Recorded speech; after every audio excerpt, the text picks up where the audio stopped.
Umat beriman yang terkasih, tahun 1968 seorang kawan satu kelas bertanya kepada guru agama kami sambil menunjuk ke sejumlah patung Natal yang disusun di pojok kelas. Ia bertanya, mengapa satu dari patung itu warnanya hitam legam?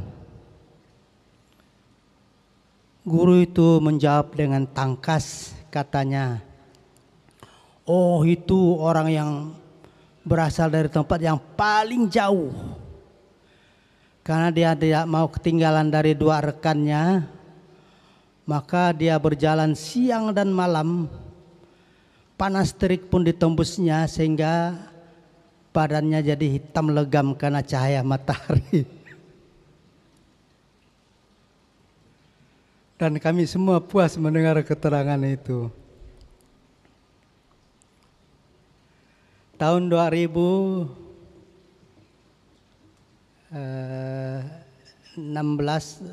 yang terakhir itu 2018, saya pergi ke Tanah Suci.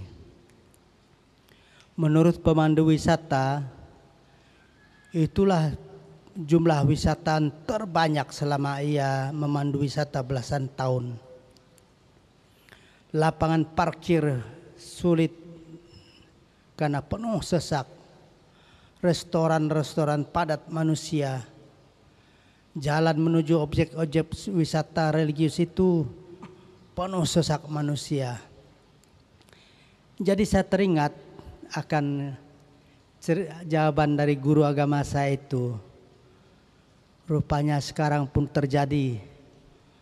Segala suku bangsa dari benua yang begitu jauh datang ke Yerusalem, datang ke Bethlehem untuk melihat jejak-jejak kehadiran Tuhan Yesus. Dan pada waktu itu saya lihat dominan wajah dari Korea dan dari Tiongkok. Umat beriman yang terkasih, kita hidup di era digital. Sekarang kita bisa ikuti wisata rohani ke Yerusalem, ke Bethlehem lewat wisata virtual. Entah kita pergi langsung atau lewat virtual, satu hal yang penting, kita melihat kesaksian sejarah dari kehadiran Tuhan Yesus Kristus.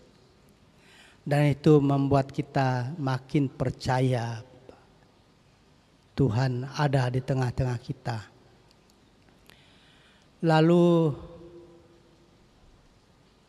majalah Hidup pernah menghimbau agar umat beriman berkenan memberikan donasi agar sejumlah majalah Hidup bisa dikirim ke daerah-daerah yang terpencil untuk guru-guru agama yang serba terbatas ilmu pengetahuan dan fasilitas untuk mengajar. Mungkin kita yang punya sedikit lebih rezeki bisa berbagi dengan berbagai cara untuk membantu para katekis yang lugu, yang sederhana, tetapi penuh dedikasi membimbing orang kepada Kristus. Dan yang terakhir, saya hendak mengajak kita bersyukur atas karunia iman. Karena iman kita pada Yesus Kristus, kita memperoleh banyak hak istimewa dari Allah. Berkat yang berkelimpahan.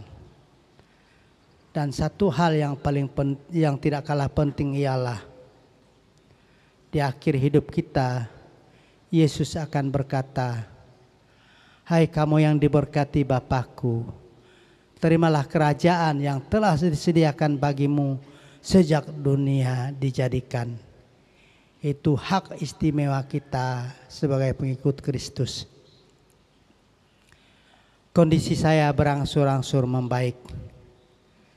Setiap pagi kalau ada cahaya matahari, saya berjemur di lapangan parkir gereja, terutama dekat ruang isolasi. Kalau Bapak Ibu pernah lihat yang disiapkan untuk dalam rangka misa ini. Dan setelah cukup berjemur dari ruang isolasi itu, saya berjalan sampai ke kamar mandi dengan bantuan tongkat Musa. Terima kasih atas doanya, atas dukungannya, dan juga terima kasih untuk perhatian Ibu Bapak, seluruh umat paroki Tebet kepada 3 romo lain, sehingga Natal dan perayaan Tahun Baru dan hari Minggu ini mereka tetap dapat melayani dengan penuh semangat. Bantu mereka untuk tetap hidup sehat dan setia pada panggilan mereka. Saya mengucapkan banyak terima kasih pada rekan-rekan DP Pleno dan juga Dewan Pastoral Harian yang penuh cinta dan dedikasi tinggi turut serta mengembalakan umat di paroki ini. Selamat hari Minggu.